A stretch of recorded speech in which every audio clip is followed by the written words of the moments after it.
Bonjour à tous. Bonjour à tous.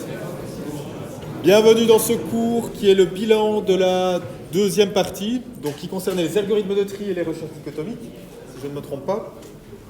Ok. Première remarque. Ici, c'est la participation sur Ingenious, et ici, vous avez la participation maximum. Donc, j'aimerais bien voir, normalement, si tout le monde participait. Ce que je constate, c'est que plus ou moins la moitié des étudiants, ici, par exemple, n'ont même pas ouvert toutes les questions. Alors, c'est peut-être pas vous, vu que vous êtes là au cours, mais je rappelle quand même que pour réussir l'examen, c'est quand même une très bonne idée de participer activement sur Ingenious. Sinon, vous allez droit dans le mur.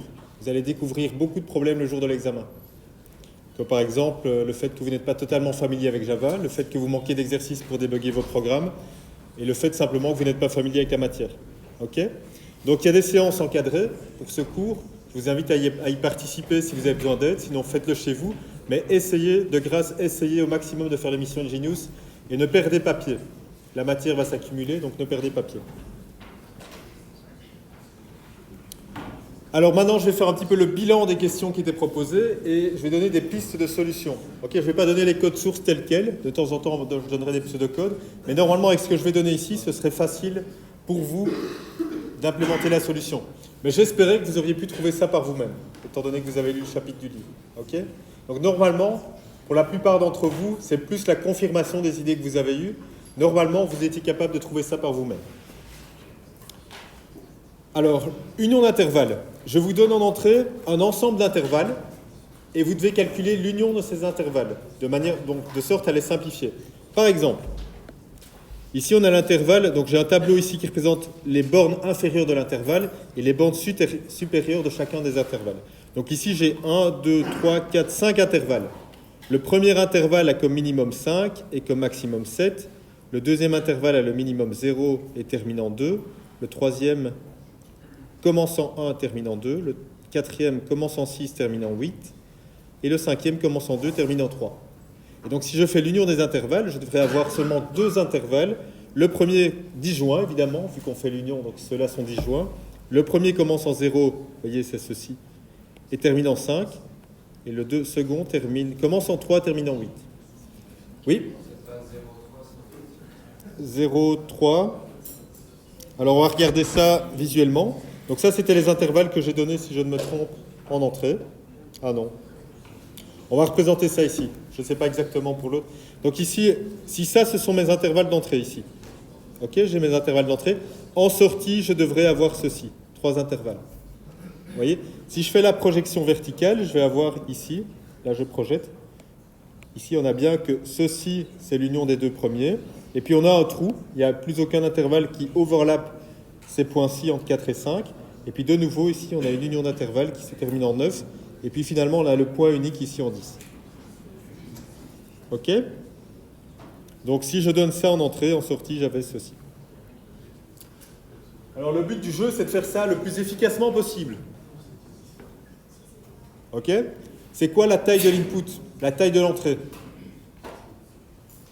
La taille de l'entrée, ça va être la taille de ce tableau-ci. Ok ? Donc ça va être n.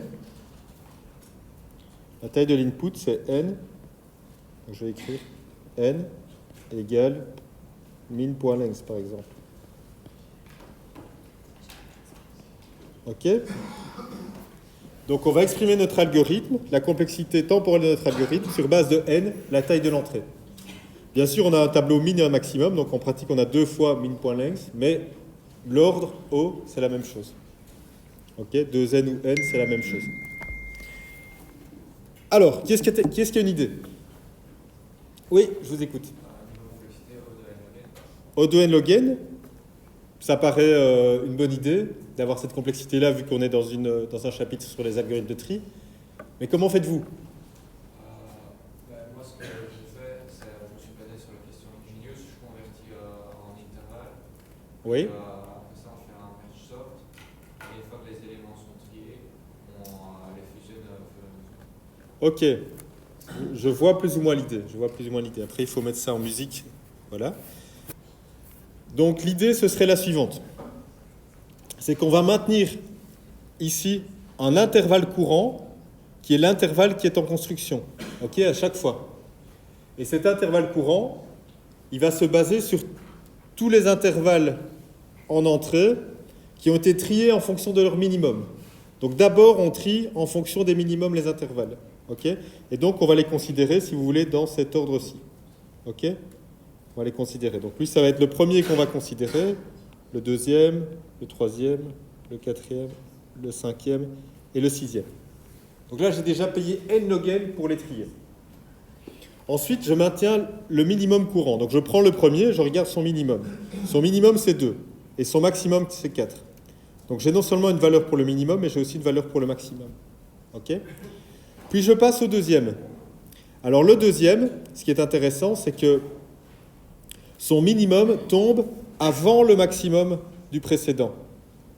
OK? Donc ça veut dire que je ne dois pas encore fermer l'intervalle. Je le garde ouvert. Et le maximum tombe au même endroit, 4. Donc mon minimum reste à 2 et mon maximum reste à 4. C'est l'intervalle ouvert. Si vous voulez, c'est comme si j'étais en train de construire un intervalle de ce type-là. Et potentiellement, je continue. Je ne sais pas encore si je dois le fermer. OK? Je passe après au troisième. Ah, le troisième, là, il se passe quelque chose d'intéressant. Parce que le minimum du troisième termine après le maximum ouvert courant. Vous voyez? Et donc, je sais que je dois fermer l'intervalle précédent. Donc, je crée un intervalle de 4, je ferme le précédent, et je réinitialise le minimum à 5, 6, qui est ceci. OK? Et je recrée un intervalle semi-ouvert que je suis en train de construire. Le précédent a été fermé. Voilà. OK? Suivant. Le quatrième commence en 5, termine en 8. Ah ben, le 5 est exactement... Voilà. Ah oui, là, il y a une petite erreur. Ah oui, non, c'est juste ça. Il commence en 6, 5, 6. Celui-là commence en 6. OK, ben je dois rien faire, en fait, parce que ils se juxtaposent parfaitement. Donc, je sais que je ne dois pas fermer mon intervalle, je suis dans la continuité du précédent. Par contre, je mets à jour mon maximum. Mon maximum, maintenant, il peut aller jusque-là. Et donc, mon maximum devient 9. OK? Mais je ne ferme pas encore ce second intervalle. Point suivant. Intervalle 5. De nouveau, je ne le ferme pas parce que son début commence avant la fin potentielle de l'intervalle en construction. OK? Par contre, je mets à jour le maximum et je le mets à 10. Ah, pardon, je le mets à 9. Ici, je le mets à 9. Donc là, je l'avais mis à 8, là, je le mets à 9. Donc maintenant, je suis ici.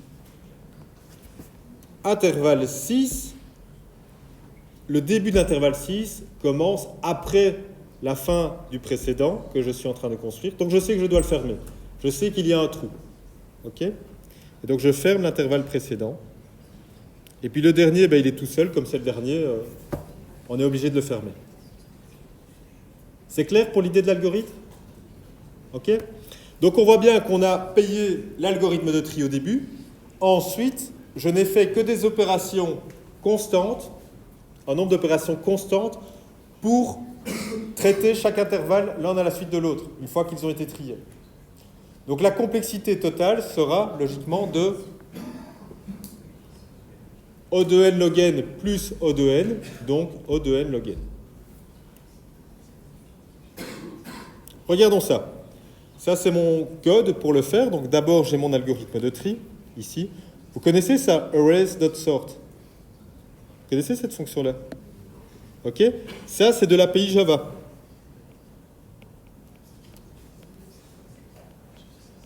Alors, petit tuyau pour l'examen. Je mets ici en vert. Si jamais à l'examen, vous avez besoin d'un algorithme de tri et que je ne vous dis pas de réimplémenter votre propre algorithme de tri, s'il vous plaît, utilisez celui-là. OK? Il est disponible dans Java. Ça ne sert à rien de vouloir commencer à programmer un quick source, un merge source qui va vous prendre 100 lignes de code, dans lequel vous risquez de faire des erreurs, alors que c'est inutile. OK? Donc, soyez familier avec l'API Java. Arrays.sort, c'est disponible. Et dans ce cas-ci, le but de l'exercice est bien sûr de l'utiliser.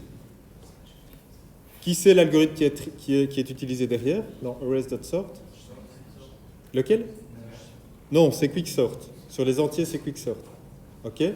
Merge sort, c'est si vous l'utilisez sur des listes, sur des collections. OK? Mais par défaut, c'est quicksort. OK.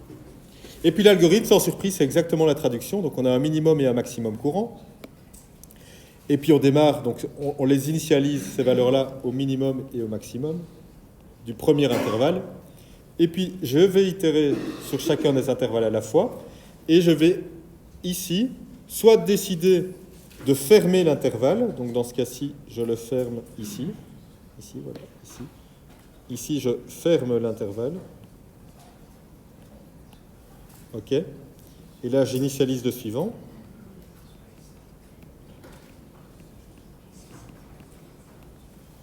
Tandis qu'ici, simplement, on continue l'intervalle. OK. On continue l'intervalle. On réalise qu'on ne doit pas le mettre à jour. Et donc là, tout ce qu'on fait, c'est... Donc l'intervalle est là.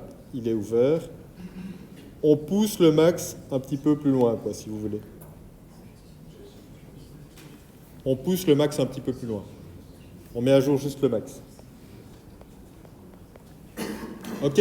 C'est clair pour l'algorithme de l'union d'intervalles?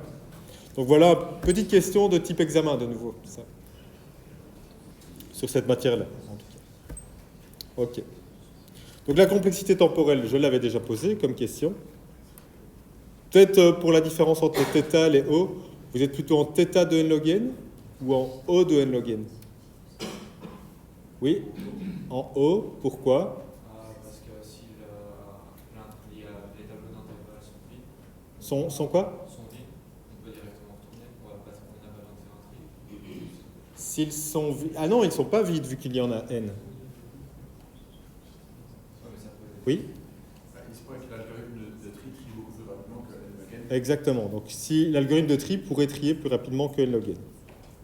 Par exemple, si le tableau est déjà trié, pour merge sort,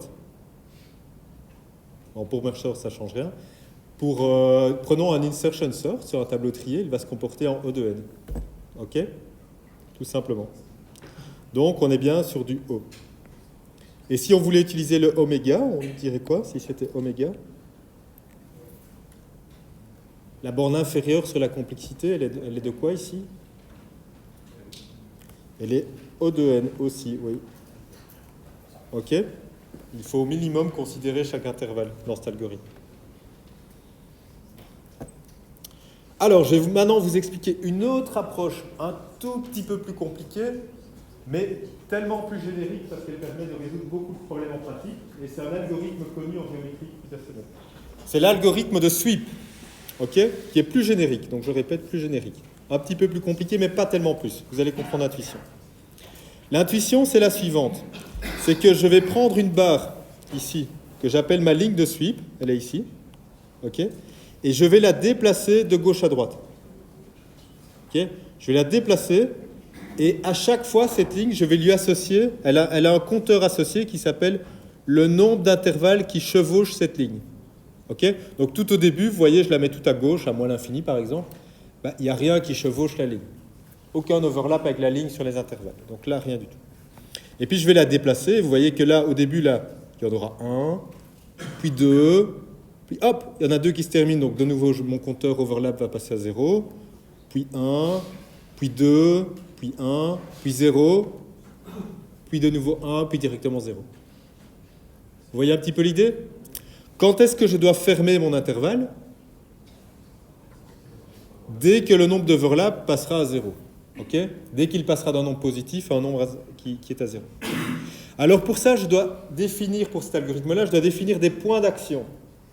Et les points d'action, ou les événements, ça va être les ouvertures et les fermetures des intervalles. Donc je vais simplement prendre chacune des extrémités. Lorsque c'est un début, je vais faire plus 1. Lorsque c'est une fin d'intervalle, je vais faire moins 1. Donc si vous voulez, le premier ici, voilà. Le premier ici, la première ouverture, elle se trouve là. Vous voyez? Je commence en 2, et en 2, je vais faire plus 1. Et plus 1, c'est l'incrément que je vais devoir effectuer sur mon overlap. Okay? Ici, la fin de 4 moins 1, elle se trouve là. Vous voyez? En 4, je dois faire moins 1 parce que je clôture l'intervalle. Etc., etc. Ce qui est pas mal ici, c'est que j'ai trié tous mes événements selon leur ordre. Ok, ils sont triés dans l'ordre croissant, comme ça. Et ils sont triés, du plus petit au plus grand. Et puis, je vais les processer un par un. Une fois qu'ils sont triés, je vais les processer un par un. Et à chaque fois que j'en processe un, j'augmente overlap de la valeur, ici, de la seconde valeur de la paire de l'événement, donc plus 1 ou moins 1. Vous voyez l'idée? Et lorsque je détecte que je suis à 0, ah ben je ferme l'intervalle. Tout simplement. Faisons ça dans l'algorithme. Voilà, ça c'est le pseudocode. Donc je démarre ici. Donc ici j'ai ma séquence d'événements, S. Je la trie de manière lexicographique, ok, de manière croissante selon la première valeur et décroissante selon la deuxième valeur. Pourquoi? Parce que comme ça, je fais les plus avant les moins. Okay. Alors, je les processe un par un. Donc des événements, j'en ai combien? J'en ai pas n, mais j'en ai 2n. Exactement. Et puis, je prends le premier événement, ici, et la deuxième valeur. Donc chaque fois, je vais appeler ça l'entrée A, l'entrée B de chaque paire. Donc ça, c'est l'entrée B. Voilà. Donc j'augmente mon nombre d'overlaps de la valeur du compteur. Donc ça va faire plus 1 ou moins 1, si vous voulez. Plus 1 ou moins 1. Donc je l'augmente. Si je vois que c'est à 0, je ferme mon intervalle et donc j'ajoute à mon union un nouvel intervalle depuis le départ courant jusqu'à S de A. OK? Et puis je dis le nouveau départ du suivant, c'est le départ du I plus unième A. Et puis c'est tout. Vous voyez? Un autre algorithme ici, un petit peu plus générique. Pourquoi je dis qu'il est plus générique? Parce qu'il peut résoudre des problèmes de ce type-là. Par exemple, si vous avez... Donc ça, c'est le problème de la skyline. C'est une question que les intervieweurs aiment bien demander, ça, pour faire un peu réfléchir les gens qui passent des interviews. Vous avez ici un ensemble d'immeubles, okay, qui est défini par des rectangles, et le but est de définir l'horizon, donc faire ceci, de la skyline. C'est très facile avec un algorithme de sweep de retrouver ceci, de faire l'union des rectangles, si vous voulez. C'est très facile parce que vous n'avez qu'à trier les rectangles, et dans votre algorithme de sweep, vous n'allez pas faire plus 1 ou moins 1, vous allez faire plus de la hauteur du rectangle et moins de la hauteur du rectangle. Vous voyez? Et donc à chaque fois vous faites ça, vous augmentez, etc. Et dès que la valeur change, vous créez un nouveau rectangle. Donc dès que la valeur va changer, vous faites OK, je ferme, je fais un nouveau rectangle. Et à la fin, vous avez fait une union de rectangles qui est la skyline de votre problème. Pardon, j'ai dit qu'il fallait faire plus. En fait, c'est pas un plus, c'est un max. Okay, parce que pour la skyline, si vous avez deux rectangles qui se chevauchent, ici, c'est bien un maximum entre les deux hauteurs qu'il faut faire. OK? Donc on peut faire des plus, on peut faire des max, etc. Mais l'idée est toujours la même. Vous triez les événements et vous faites un processing par événement de gauche à droite. Et donc l'algorithme va aussi être en n log n.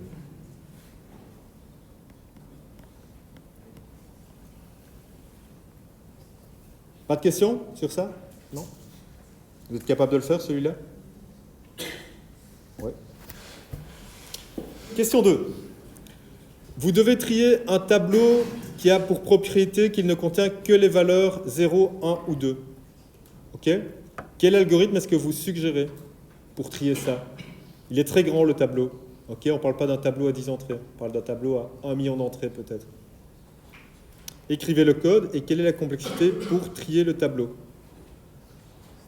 Oui, vous suggérez quoi?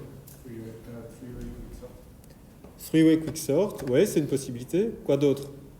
Donc on est en complexité quoi là?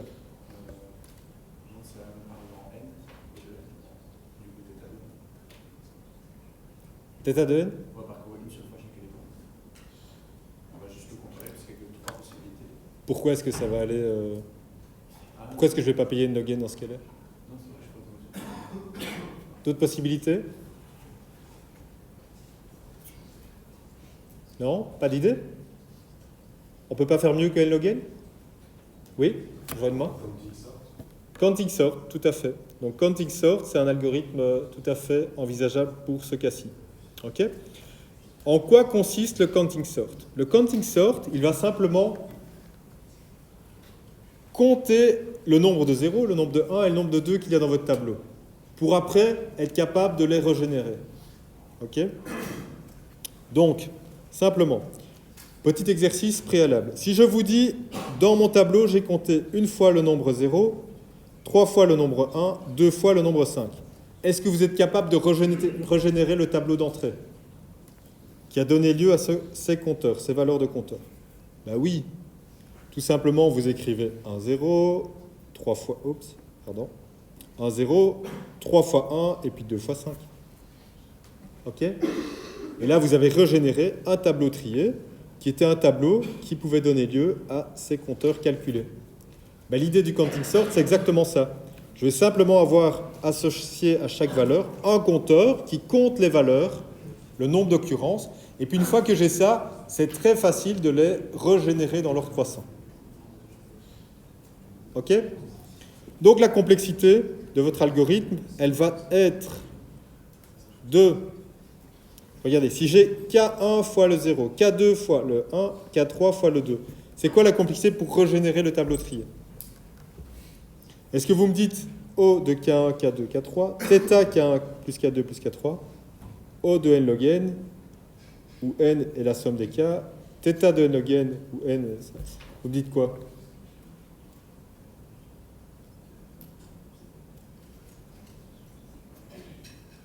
Bon.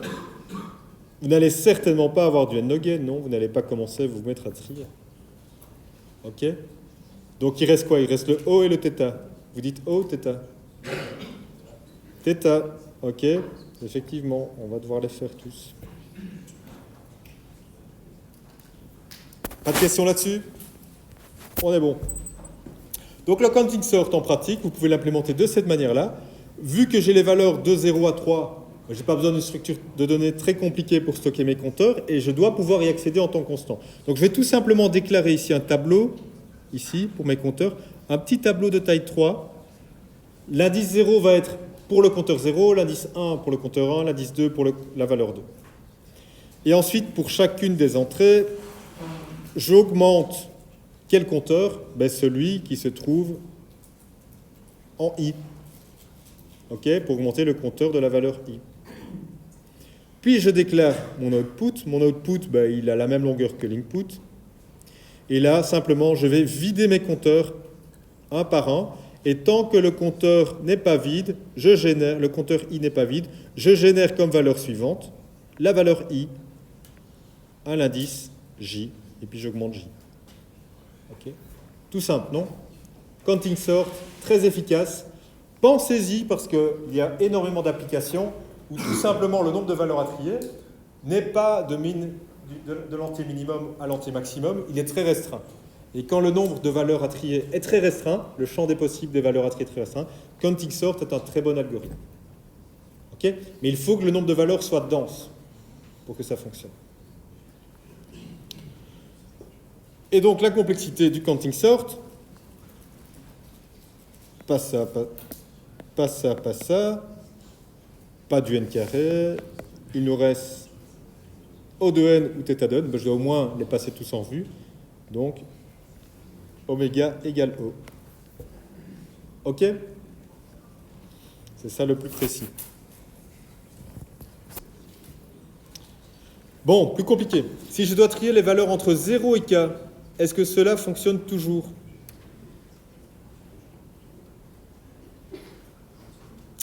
Je dois compter des valeurs entre 0 et k. Oui? Juste pour l'algorithme d'avant, des chiffres très denses. Oui. C'est de combien? Parce que ça peut être genre 100, etc. Ah ben, c'est lié à la question que je suis en train de poser ici. OK? On va voir que pourquoi ne pas toujours utiliser counting sort, c'est lié à cette question que je vous pose ici. Donc je reviens à vous dans une minute, une fois qu'on a réfléchi ensemble sur celle-ci. Donc je dois trier les valeurs entre 0 et k. Bon, k, ça peut être grand. Tout à l'heure, c'était 0 à 2, mais ça pourrait être beaucoup plus pour votre application. Donc, quelle est la complexité en utilisant counting sort pour entre 0 et k? Est-ce que vous maintenez votre réponse O de n ou θ de n? Est-ce que vous maintenez ça? Ou est-ce que là, vous êtes plutôt enclin à changer?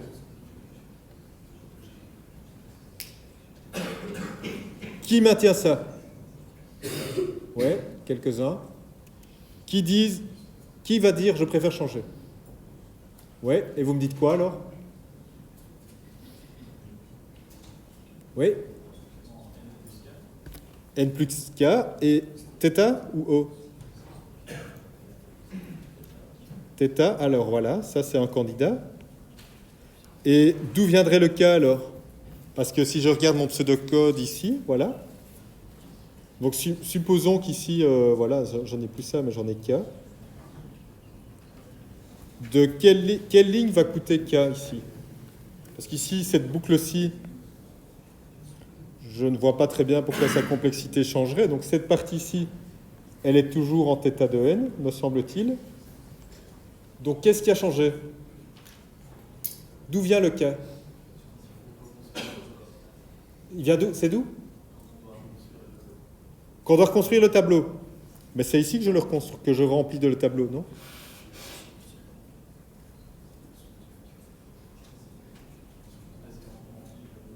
Là, c'est quand on remplit le tableau, et donc là, c'est où le problème?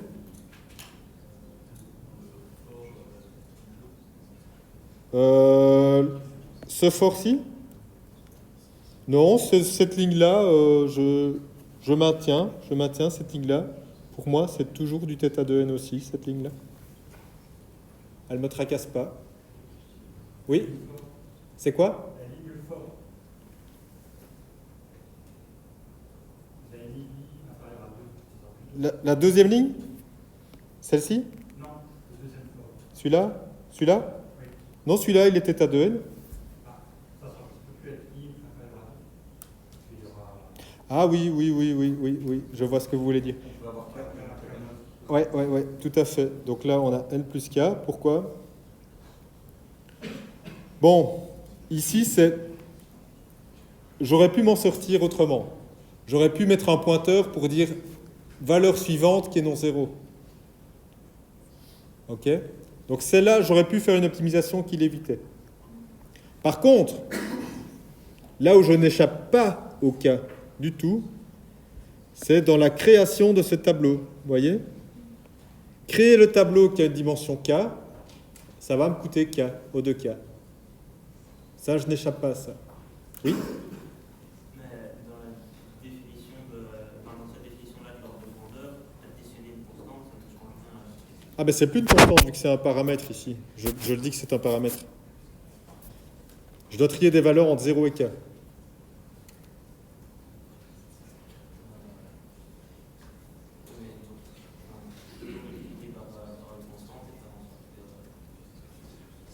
Oui, mais le problème, c'est que ça dépend. On peut toujours exprimer la complexité sur ce qu'on veut. On peut avoir un algorithme qui dépend de la valeur absolue des valeurs que vous triez, en fait. C'est pas un problème d'avoir ça. Ok? Parce que je vais rentrer dans un point un petit peu technique, mais votre valeur k, elle prend combien de bits pour être décrite?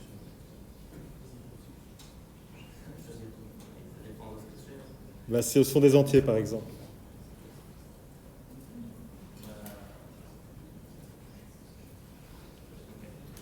Elle prend log. Donc, on va prendre, par exemple, log. On a besoin de log de k bits pour représenter l'input en question ici. Ok? Si vous avez 32 bits, vous pouvez représenter la valeur 2 exposant 32. Vous voyez ce que je veux dire? Donc ça, généralement, on ne le prend pas en compte. Mais si votre algorithme, la complexité temporelle de votre algorithme dépend effectivement de cette valeur absolue, vous devez l'utiliser dans la description. Ok? Donc ici, si je dis que je dois trier des valeurs entre 0 et k, je dois le prendre en compte parce que, regardez, le pire cas, c'est ça. Je dois par exemple trier deux valeurs, 0 et maxine. Ok? Entre 0 et maxine.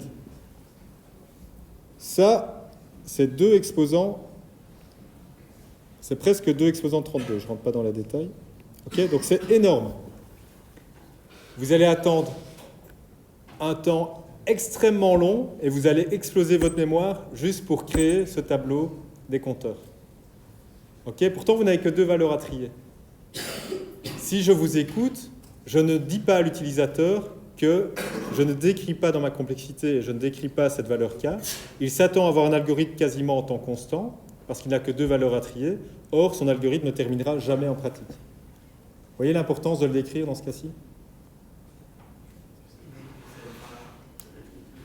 Je veux dire, tout est une constante. Tout est une constante. Hein. Quand on parle de trier des tableaux, on peut dire la longueur maximum d'un tableau, c'est quoi?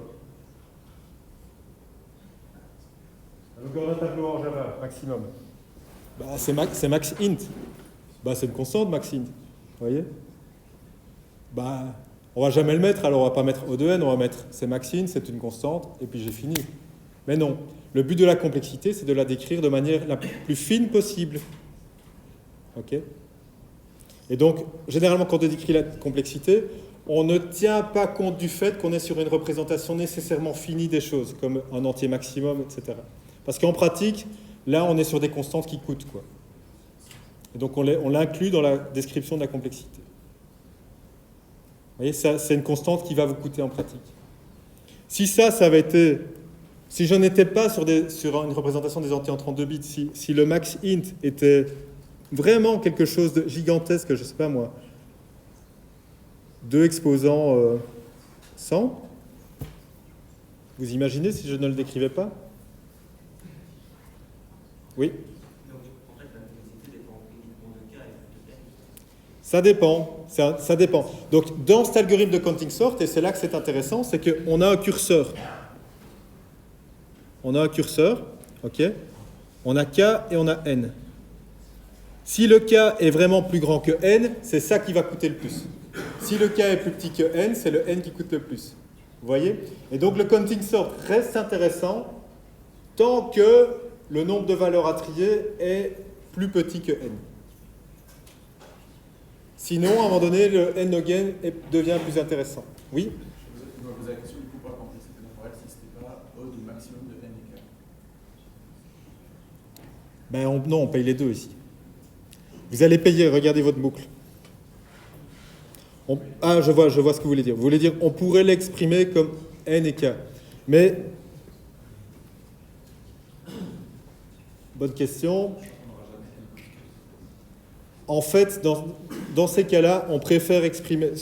En fait, une complexité ne sert qu'à une chose, c'est à communiquer. Elle sert à communiquer de manière la plus précise possible et en abstrayant à l'utilisateur. Si vous mettez O du maximum entre n et k, je pense que c'est relativement pareil c'est effectivement relativement pareil que mettre n plus k. Ouais, tout à fait. Ok, vous payez le maximum entre les deux. Mais pour moi, c'est plus précis de mettre n plus k parce que vous montrez que ça s'additionne. Les deux s'additionnent. C'est l'une à la suite de l'autre. Quand vous mettez le maximum, on donne un peu l'impression au gars qui va utiliser l'algorithme qu'il y a un if et puis qu'il va faire un ou l'autre. Vous voyez? Donc pour moi, c'est plus... Ça documente mieux votre code de mettre n plus k dans ce cas-ci.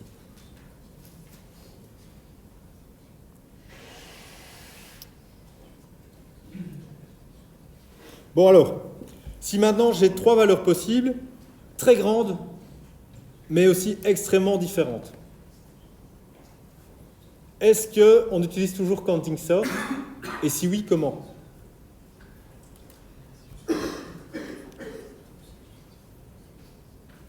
Oui, vous l'utilisez toujours? Mais je change. Ah, vous changez, vous faites comment? Je prends un tableau 2 x 3, de stocker la valeur dans un et le nombre de fois que je l'ai compté dans l'autre. Oui. Comme ça, je récupère directement. Mais alors, vous allez devoir faire un petit if, quoi. If, cette valeur-là, j'augmente ce compteur-là, ou un switch sur ces 3 valeurs-là. C'est ça que vous proposez? Tout à fait, on peut faire ça. Ok? Donc, dans vos counting sort, ici, plutôt que de faire counter i++, ici, vous allez devoir faire if la valeur i égale cette valeur-là, j'augmente de compteur 0. Si c'est cette valeur-là, j'augmente de compteur 1. Si c'est cette valeur-là, etc. Vous voyez? C'est comme ça qu'on va faire. Okay, donc on doit tester les 3 cas possibles pour savoir quelle valeur de compteur on doit augmenter. Mais sinon, oui, c'est possible de toujours faire θ de n pour 3 valeurs qui sont extrêmement différentes. Dans 2 semaines, oui, dans deux parties, on verra une structure de données qui s'appelle les maps. Et les maps auraient pu être utilisées pour stocker les clés qui sont celles-ci et comme valeur les compteurs. Mais on n'a pas encore vu, donc je ne vais pas en parler maintenant. OK ? Donc, discuter cette complexité par rapport à la borne inférieure d'un algorithme de tri. Alors, il y avait une proposition dans le livre qui dit « Aucun algorithme basé sur des comparaisons ne peut garantir de pouvoir trier n objets en moins que ordre de n log n comparaison. » Alors, est-ce que ça contredit cette proposition, ce qu'on vient de voir avec le counting sort? En fait, non. Parce que le counting sort n'est pas un algorithme qui est basé sur les comparaisons. On ne teste jamais 2 valeurs entre elles. Est-ce qu'une est plus petite que l'autre? Okay. Donc le counting sort fonctionne bien s'il y a peu de valeurs différentes à trier, et il fonctionne mal s'il y a beaucoup de valeurs différentes à trier. Donc ça ne contredit pas cette proposition que vous trouverez dans votre livre de référence. Alors, le mode d'un tableau. Le mode d'un tableau, c'est une question qui vous a aussi été proposée en exercice, et c'est simplement le nombre qui apparaît le plus fréquemment dans un tableau d'entier. Donc si je prends ce petit exemple-ci, vous voyez que la valeur qui apparaît le plus fréquemment, c'est 4. Elle apparaît 2 fois, et donc le mode de ce tableau-là, c'est la valeur 4. Est-ce qu'on peut proposer un algorithme efficace pour calculer le mode d'un tableau de n nombres? Et qu'en est-il si on sait qu'il n'y a que les valeurs de 0 à 4?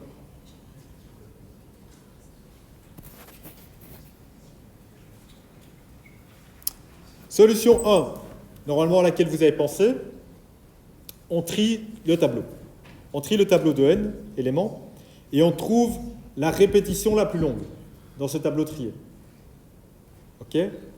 La valeur qui génère la répétition la plus longue est le mode du tableau. Donc complexité pour faire ça, vous me dites?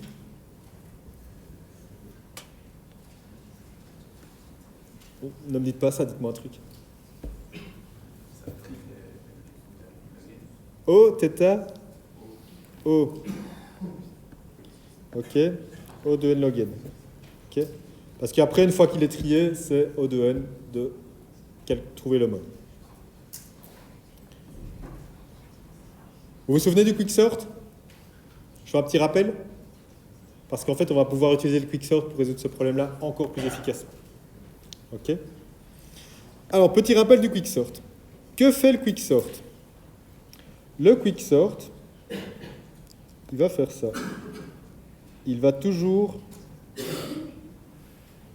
prendre une valeur ici, V, dans votre tableau, qui est celle qui se trouve à l'indice LO.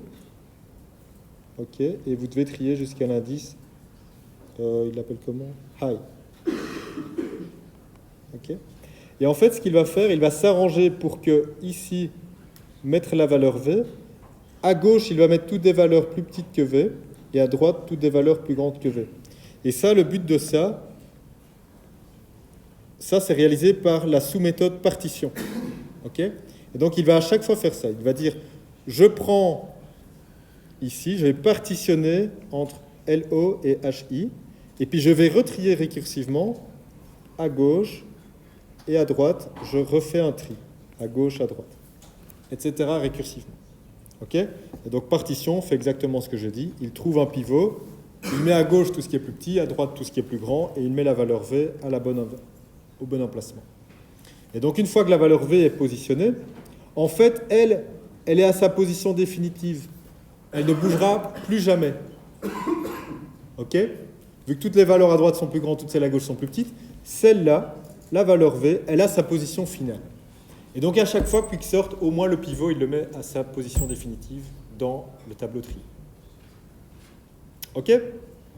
Alors, est-ce qu'on ne pourrait pas utiliser quicksort, c'est ça l'idée, pour calculer le mode du tableau et gagner un petit peu de calcul, éviter de faire des calculs inutiles?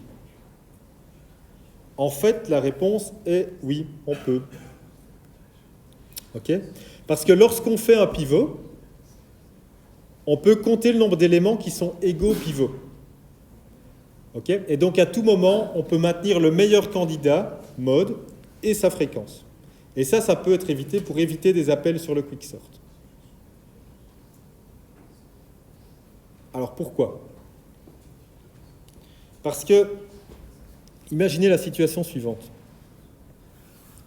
Je viens de faire un pivot ici, sur V, Et je sais que là, il y a au moins, je vais le mettre en bleu, sans occurrence de la valeur V.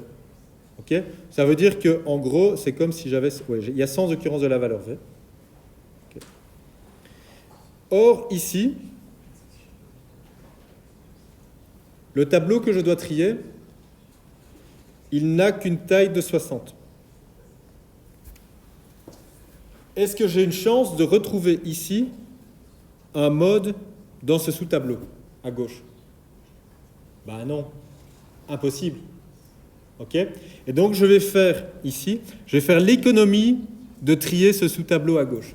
Pas besoin. Vous voyez?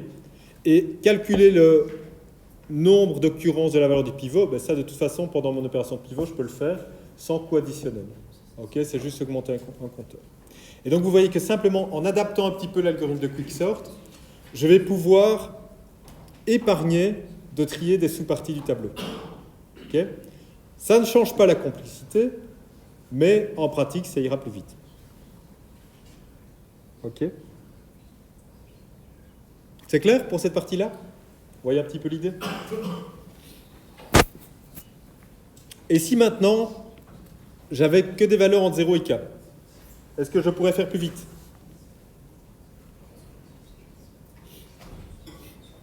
Ben oui, il suffit de faire le counting sort. Ok? Si k est petit, on fait du counting sort. Ok? Donc si k est plus petit que n. Et donc dans ce cas-là, on aura une complexité en θ de n. Ok? Simplement en faisant du counting sort. Counting sort va vous donner directement le mode du tableau.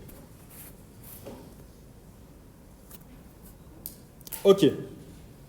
Problème suivant. Le problème de trouver une paire. Je dois trouver deux ensembles S1, S2, chacun de taille n, et je dois trouver une valeur du premier ensemble, une valeur du second ensemble, de sorte que la somme des deux valeurs est égale à x, qui est le paramètre d'entrée de cet algorithme. Quelle est la complexité de votre algorithme? Et qu'en est-il si les tableaux sont déjà triés? Les tableaux qui représentent l'ensemble S1, S2.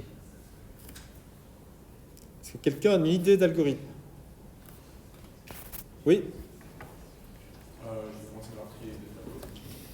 Oui? Et puis je parcours le premier tableau, je parcours chaque élément, et pour chaque élément, je fais un binary search sur le deuxième pour trouver s'il y a un élément qui correspond. Oui, c'est une bonne idée. C'est une bonne idée. Alors, je vais un petit peu vous challenger. Est-ce que j'ai vraiment besoin de trier les deux tableaux? Donc ici, l'algorithme que votre camarade propose, c'est simplement trier les deux tableaux, mais donc là, il change d'avis. Un seul des deux tableaux est trié.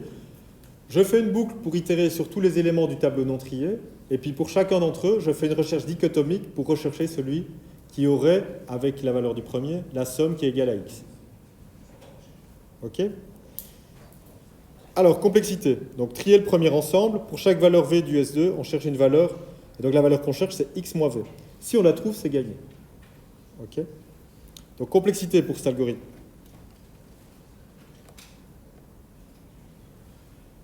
Donc, je suppose ici que chacun des deux tableaux a une taille de n. Une recherche dichotomique va vous prendre combien? Quoi log n? O de log n. Ok. Parcourir le premier, ça vous prend combien? Ça vous prend θ de n. Donc j'ai du θ de n fois du O de log n. Ce qui me fait du O de n log n. Ok. Et on a du oméga. Donc il faut bien trier un des deux tableaux. Du oméga de n. Ok? Donc bonne réponse aussi. Oui? Pourquoi si on a du θ de n, on parcourt le premier tableau, parce que si on trouve la valeur dans la première, si on... Oui. Alors j'ai dit que c'était quoi des ensembles? Ouais. Effectivement, ce sont des ensembles. Et vous pourriez avoir plusieurs paires. Ah, la question c'est est-ce qu'il existe? Ouais, si c'est s'il existe, on peut s'arrêter, vous avez raison, dès qu'on a trouvé. Ok? Excusez-moi. Donc ça, c'était pour trouver toutes les paires, on a ça.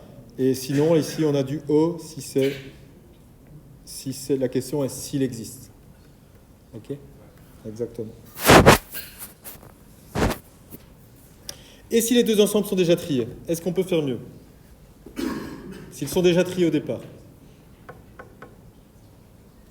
En fait, oui, vous pouvez faire mieux. Regardez ce cas-ci. Vous pouvez faire en sorte... Donc, par exemple, regardez, vous cherchez une paire qui a x égale 100 pour somme. Ici, vous allez pouvoir automatiquement... Donc ça, c'est S1, S2, sont triés. Vous allez pouvoir automatiquement shrink. Donc, shrink, ça veut dire réduire le premier intervalle et le deuxième intervalle. Regardez. Vous voyez bien que 10 plus 101, c'est déjà plus grand. Commençons par 108. 108 plus 10, donc je prends le plus petit du deuxième, le plus grand, et je suis déjà au-dessus. Donc là, je peux déjà réduire. Hop, hop, hop, hop. Et donc là, je peux réduire tant que ça plus le minimum est plus grand que x. Donc là, j'ai déjà réduit. Pareil ici, regardez. Ici, j'ai aussi réduit. Et donc, je peux faire un pré-processing pour déjà réduire mes deux intervalles. Et donc ça va me coûter O2n maximum pour avoir réduit mes deux intervalles. Et donc même si je pars après en recherche dichotomique, le fait d'avoir pu faire ça va potentiellement, grandement, me simplifier ma complexité. Ok? Ça dépend combien d'éléments je suis capable de sortir. Ça dépend effectivement des valeurs du problème. Mais sinon, c'est la même complexité, on est quand même en n log n. Pas de miracle. Et pour un seul tableau, comment est-ce qu'on fait?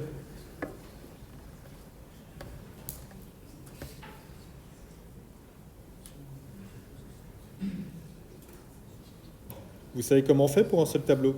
Deux entrées dont la somme fait x. Oui? S'il est déjà trié, on part de la gauche et de la droite en même temps. Oui? La somme, et dès qu'on accède à x, on s'arrête.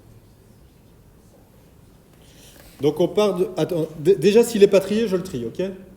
Donc on est d'accord là-dessus. Donc s'il est déjà trié. Ensuite vous me dites, je vais de la gauche et de la droite. Et puis? Dès qu'on dépasse x, on s'arrête. Enfin, s'il est trié. Ouais, mais ça veut dire, quand je parcours, vous dites j'avance dans les deux en même temps, je fais comme ça? Hop, hop, hop. À chaque itération, mon pointeur de gauche et mon pointeur de droite, je le fais descendre? Non, on fait la partie gauche avec toute la partie droite jusqu'à quand ça accède, puis on décale le pointeur de gauche et on fait la même chose.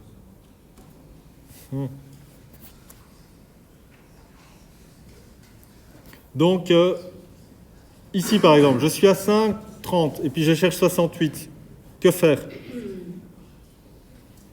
fait 5, 30, 5, 50, 5, 18. Je fais 35 et puis je fais quoi? Ah oui, mais oui, voilà la version triée. Donc je suis à 1,55. Qu'est-ce que je peux faire? 1,155. Oui? Premièrement, la borne du haut, on va descendre en dessous de x, parce que sinon on a ça. Ouais, ça c'est vrai. Donc je vais déjà aller jusque-là. Ouais. Je suis déjà là, ouais, tout à fait. Ouais. Et puis alors là, j'ai 51.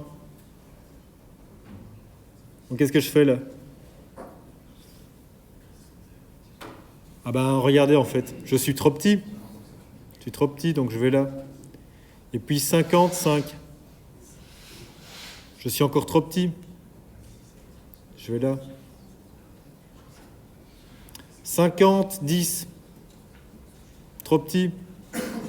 Hop, 50, 18, j'y suis.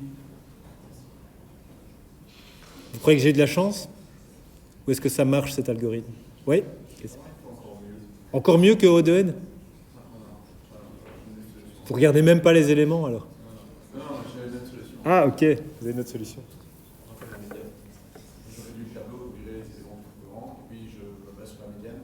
Et pour chaque élément, Mais votre médiane, vous la calculez comment? Mais je suis en N. L'algorithme est trié. Les éléments sont triés. Et l'algorithme que j'ai proposé ici, il est en O2n. Donc vous n'allez pas faire mieux que O2n. Ok? Donc voilà, l'algorithme, c'est ça.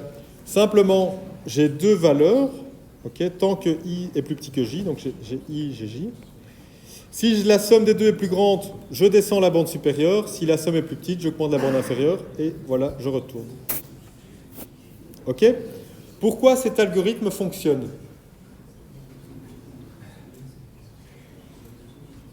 Ah, comment est-ce qu'on montre que ça fonctionne, un algorithme comme ça? Par induction. Ok? On suppose que c'est vrai. Donc on suppose que toutes les valeurs qui sont... Attendez, ouais. Donc j'ai mes deux paramètres inductifs, I et J.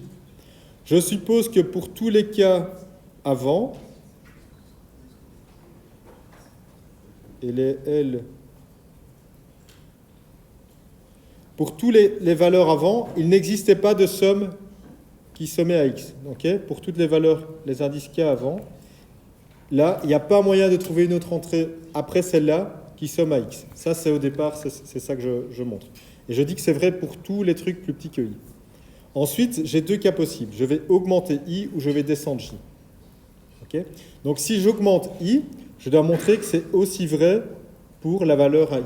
Donc, si j'ai augmenté I, c'est pourquoi? Pourquoi est-ce que j'aurais augmenté I? Parce que ma somme avec la valeur J courante est trop petite. Ok? Si elle est trop petite avec la valeur J courante, elle sera aussi trop petite pour toutes celles qui sont plus grandes, vu que mon tableau est trié. Donc ce serait encore plus faux. Et donc, en supposant que c'était vrai pour toutes celles avant, c'est aussi vrai pour la valeur I, vu que toutes celles après sont encore strictement plus grandes. Donc là, ce que j'ai prouvé, c'est que je ne supprimais pas de solution à réduire de la sorte mon espace de recherche. Okay? Donc l'algorithme est correct pour cette raison-là. Parce que je prouve que je ne supprime pas de solution. Okay? Et vu que je ne supprime pas de solution, mais qu'à chaque fois je supprime une entrée de mon tableau, à la fin, s'il y a une solution, je la trouve. Tout simplement. Alors, comment est-ce qu'on fait l'union de deux tableaux?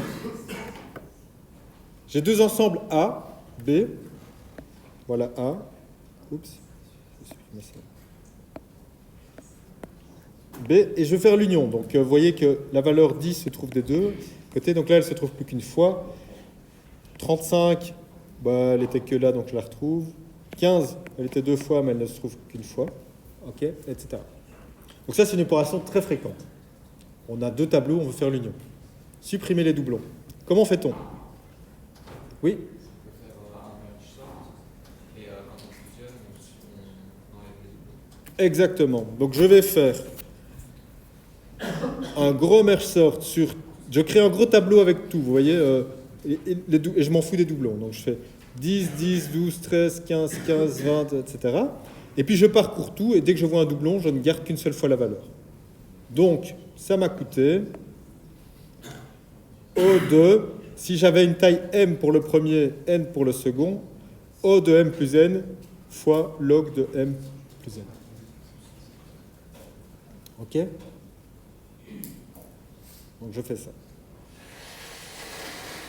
De nouveau, vous voyez que je n'exprime pas ma complexité avec un maximum parce que ça cache trop de choses ici. Je préfère garder le plus. C'est plus précis. OK? Ça, c'est une manière de faire. Une autre manière de faire, c'est je trie chaque ensemble séparément. Et puis seulement après, je fais la fusion. Et donc ma complexité, cette fois-ci, elle va être O de M log M plus N log N. OK? J'ai trié le premier, j'ai trié le second. Et puis je vais faire un petit peu, comme vous vous souvenez de... dans le merge sort, l'opération de merge. Okay? On a deux tableaux triés, on veut créer un nouveau tableau trié. C'est un peu la même chose, c'est un peu la même idée pour recréer l'union au départ des deux tableaux triés. Okay? Donc ça, c'est une deuxième solution. Et puis une troisième solution, c'est je trie seulement un seul des deux tableaux, et puis je fais une recherche dichotomique sur le tableau qui est non trié, pour vérifier s'il faut l'ajouter. Okay? C'est une autre approche. Alors, est-ce qu'il y a une approche qui est meilleure qu'une autre? Bonne question. OK? Pour réfléchir à ça, je vous propose de trier deux tableaux. Parce que, vous voyez, je reformule ma question. Ce que je voulais vous dire, c'est, vous voyez cet algorithme 3, où je n'ai trié qu'un seul des deux tableaux, ça paraît une bonne idée. Parce que j'ai trié qu'un seul des deux tableaux, alors que précédemment j'en ai trié deux, etc. Mais si mes tableaux ont des tailles fort différentes, un très petit et un très grand, lequel des deux je trie? Le grand ou le petit? Ah. Voyons ça ensemble. Donc je dis qu'ils ont des tailles fort différentes, et donc pour pousser le raisonnement à l'extrême, et pour être sûr que je ne supprime pas des constantes intéressantes, je dis que le premier tableau a une taille n, et le deuxième a une taille n exposant k. Ok? Donc il est potentiellement quadratiquement plus grand, cubiquement plus grand, etc. On ne sait pas. Ok? On garde le cas. Alors, première solution, c'est pour chaque élément du petit, on fait la recherche dichotomique sur le grand. Donc, je vais trier le grand. Ok? Donc, la recherche dichotomique va se faire en O de n log de n exposant k. Mais il faut trier le grand. Trier le grand, c'est O de n exposant k log de n exposant k. Donc, au total, j'ai payé, vous voyez que le k ici, hop, il tombe du log, ok, donc j'ai k fois n exposant k log n. Au total, j'ai ça. Si j'avais fait l'inverse, je fais la recherche dichotomique sur le petit, ça veut dire que j'ai trié le petit en O de n log n, mais j'ai n exposant k log n, et donc au total, j'ai n exposant k log n. Ok. La différence entre les deux, c'est cette petite constante multiplicative, ok, enfin, qui peut néanmoins être grand. Okay. Et donc ça montre que s'il y a une grosse différence entre les deux tableaux, il vaut mieux trier le petit et pas le grand. Ben, c'est un peu logique en fait, parce que vous avez un très gros ensemble, un tout petit ensemble, vous voulez faire l'union des deux, ben, vous allez devoir garder quasiment toutes les valeurs du grand. Okay. Donc autant faire la recherche dichotomique sur le petit pour vérifier à chaque fois si cet élément-là, il faut le garder ou pas. Ok, c'est le tri qui est plus coûteux. Ok? Je pousse le raisonnement à l'extrême, vraiment à l'extrême. Si vous avez un élément, un tableau 1 qui a une taille de 1 et l'autre qui a une taille de n,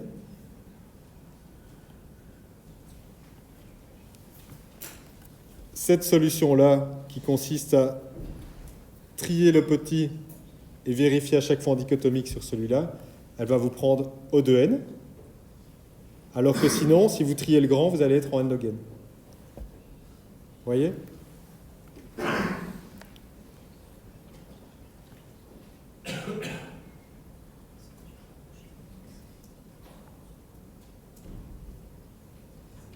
Variante.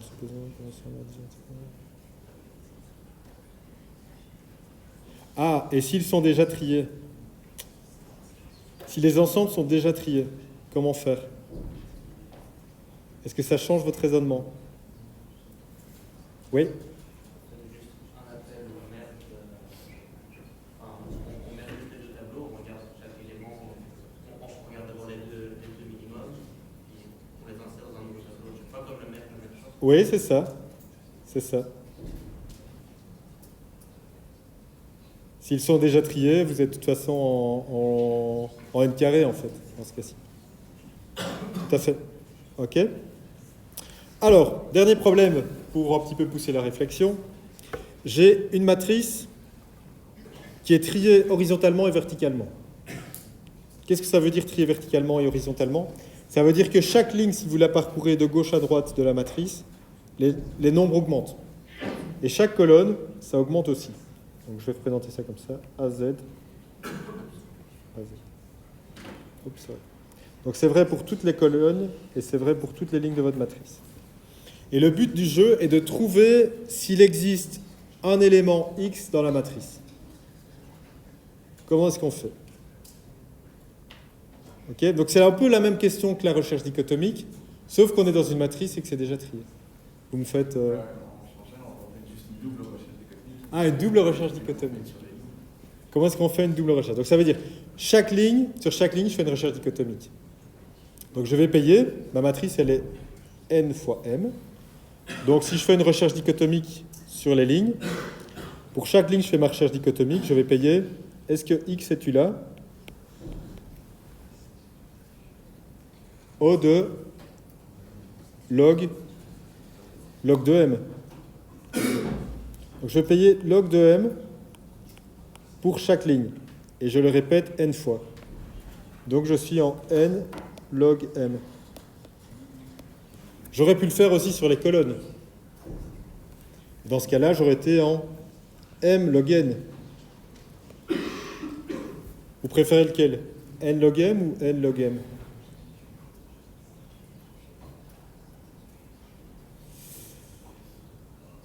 Non? Pas de préférence? Non? Bah vous testez le plus petit des deux et puis vous allez sur le plus petit des deux. Ok? Vous pouvez faire ça. Est-ce qu'on peut faire mieux? En fait, oui, on peut faire mieux. Ouais, question? Bah, c'est pour répondre à votre question. Ah, allez-y, dites-moi. En fait, il suffit de partir de l'élément le plus à droite de la première ligne. Oui? Si l'élément qu'on cherche est plus grand que celui-là, on passe à la ligne en dessous. Oui? Si l'élément est plus petit, on passe sur un 10 moins 1 sur la même ligne. Exactement. Donc ça, c'est un autre algorithme qui va fonctionner en n plus m. Donc plus efficacement que la recherche dichotomique, que la double recherche dichotomique. Voilà comment on fait. Donc je l'illustre pour les autres parce que je pense que ça a été un petit peu vite sans illustration. Regardez, je cherche la valeur x. Pour le moment, j'ai déjà éliminé toute cette partie-là de la matrice. Je sais que ça ne se trouve pas là. Et comme vous l'avez bien dit, je démarre ici. Ok? Donc là, c'est le start. Je teste la valeur v. Est-ce que cette valeur v, ici, est plus petite ou plus grande que x? Si jamais elle est plus grande que x, ok, cette valeur v. Si elle est plus grande que x, je sais que toutes les autres valeurs en dessous d'elle sont aussi plus grandes. Ok? Et comme elles sont encore plus grandes que celle-là qui est déjà plus grande, je peux éliminer tout ça en plus. Et hop, j'ai avancé de 1 dans cette direction-là. L'autre scénario possible, c'est ça. C'est la valeur ici. Donc là, c'était dans le cas où elle était plus grande. Maintenant, elle est plus petite. Ok? Elle est trop petite. Elle est plus petite que x, cette valeur de v. Si elle est plus petite que x, toutes celles-ci, vu que je suis trié, seront encore plus petites. Et donc, tout ça n'est pas bon. Et donc, dans ce cas-là, je descends. Okay? Illustration d'algorithme. Je cherche, par exemple, la valeur 20 ici. Je teste. 20, je teste 11. Ben, c'est trop petit. Ben, donc, tout ça, c'est encore plus petit. Donc, je vais par là. 14, trop petit. Tout ça, c'est encore plus petit. Je vais par là.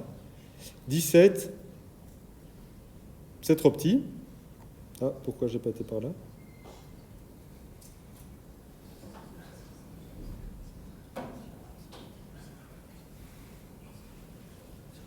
Ouais, ici c'est une faute. J'aurais dû aller par là. Donc c'est trop petit, je vais par là. Ok, c'est pas ça. 25, ah cette fois-ci c'est trop grand. Je vais par là. Vous voyez? Même cas de figure ici, je cherche la valeur 4. Trop grand, je vais par là, trop grand, c'est trop petit, hop, je tombe dessus. Vous voyez? Donc on a un algorithme en O de n plus m. On ne peut pas faire plus efficace que ça. Ok? Donc je fais, dans le pire cas, je vais jusque là. Dans le pire cas, je fais... C'est quand même génial. J'ai même pas besoin de voir tous les éléments. J'ai même pas besoin de les considérer tous. Voilà pour les recherches dichotomiques. Ça clôture cette partie 2. Je vous propose un rapide petit break et puis on fait l'introduction de la partie 3. Ouais. 2-3 minutes, hein.